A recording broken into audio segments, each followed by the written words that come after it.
ইয়েমেনের হুদাইদা প্রদেশে হুতি বিদ্রোহী নিয়ন্ত্রিত রাস ইসা তেলবন্দরে যুক্তরাষ্ট্রের বিমান হামলায় অন্তত ৩৮ জন নিহত হয়েছেন। আহত হয়েছেন ১০০-এর বেশি মানুষ। হুথিদের জ্বালানির উৎস বন্ধ করতে এই হামলা বলে জানিয়েছে মার্কিন সেনাবাহিনী।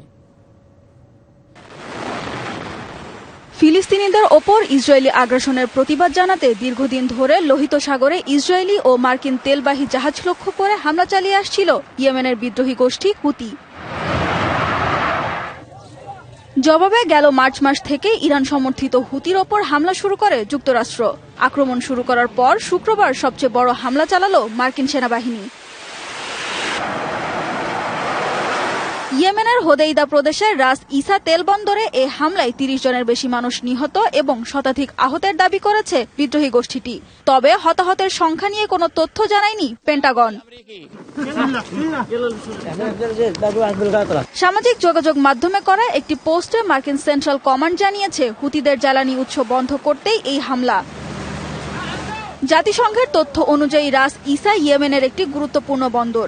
দেশটির আমদানির প্রায় ৭০% এবং মানবিক সহায়তার ৮০% মালামাল এই বন্দর দিয়েই পরিচালিত হয়।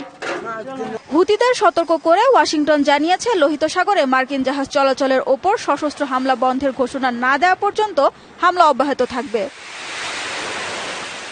সানজিদা ইসলাম তন্নি, ডিবিসি নিউজ ডেস্ক।